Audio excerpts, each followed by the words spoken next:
Welcome to History with Herodotus, where the sands of time yield their secrets to those who seek to understand the complexities of human experience. Today, we embark on a journey through the tumultuous landscape of the Middle East as we delve into the captivating story of the Six-Day War. This pivotal conflict, which unfolded in June 1967, would forever alter the geography and geopolitics of the region, leaving an indelible mark on the world stage. As we set out to explore this fascinating episode in modern history, let us first transport ourselves to the mid-20th century, a time when the embers of World War II still glowed hot, and the global landscape was being reshaped by the emerging Cold War. The Middle East, with its rich cultural heritage and strategic importance, had become a focal point of international intrigue as nations vied for influence and resources in this volatile region.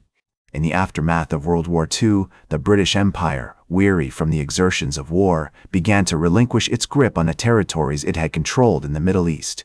The State of Israel, established in 1948, found itself surrounded by Arab nations whose animosity towards the fledgling state was palpable.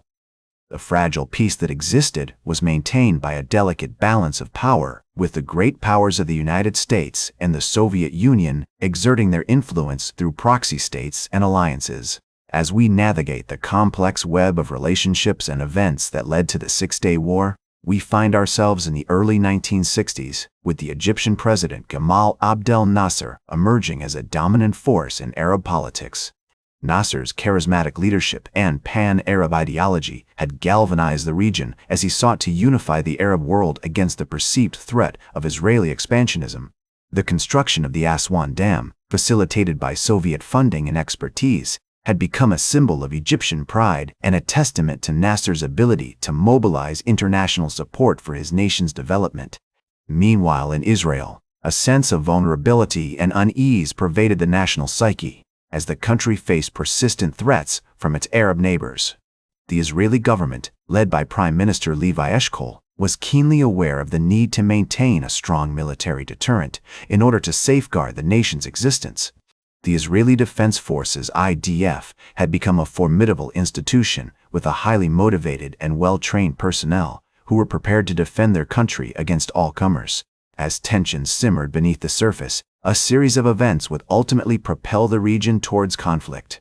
In 1966, Syria, which had been experiencing a period of political instability, began to increase its support for Palestinian guerrilla groups who were launching raids into Israeli territory from the Golan Heights. Israel, perceiving this as a threat to its security, responded with military force, targeting Syrian positions and infrastructure. The situation continued to escalate as Egypt, bound by a mutual defense pact with Syria, began to mobilize its military along the Sinai border with Israel. The United Nations Emergency Force, UNF, which had been stationed in the region since 1957, was withdrawn at Egypt's request, leaving a power vacuum that would soon be filled by the gathering storm of war. The Egyptian military, now unencumbered by the presence of international peacekeepers, began to mass its forces along the Israeli border. On May 22, 1967, President Nasser announced the closure of the Straits of Tiran to Israeli shipping, effectively blockading the port of Eilat and strangling Israel's trade with Asia and Africa. This provocative move was seen by Israel as a casus belli, a direct threat to its economic survival and national security. In response, the Israeli government authorized a preemptive strike against the Egyptian Air Force, which was launched on June 5, 1967, at 7:45 a.m. local time. The Israeli Air Force, IAF, dispatched waves of fighter bombers, including the French-made Mirage, the Third, and Super Mystère, to attack Egyptian airfields and destroy the enemy's air power on the ground. The results were devastating. Within a few hours, the IAF had destroyed over 300 Egyptian aircraft, including MiG-19 and MiG-21 fighters, as well as bombers and transport planes.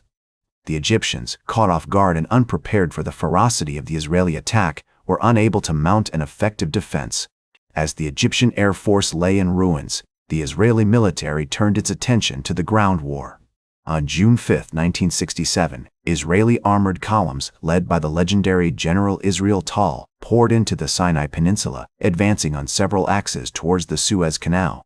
The Egyptians, despite their numerical superiority, were poorly trained and equipped, and they put up little resistance against the highly motivated and well-organized Israeli forces. By June 7, 1967, the Israelis had reached the Suez Canal, having advanced over 100 miles in just 48 hours.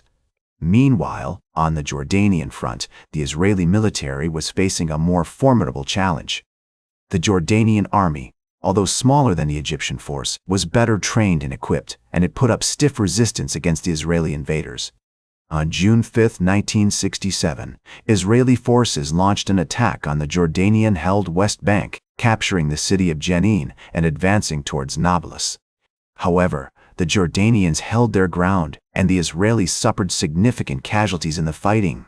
The most dramatic and iconic moment of the war occurred on June 7, 1967, when Israeli paratroopers, led by General Mordechai Gur, stormed the Old City of Jerusalem, capturing the Western Wall and reuniting the city under Israeli control.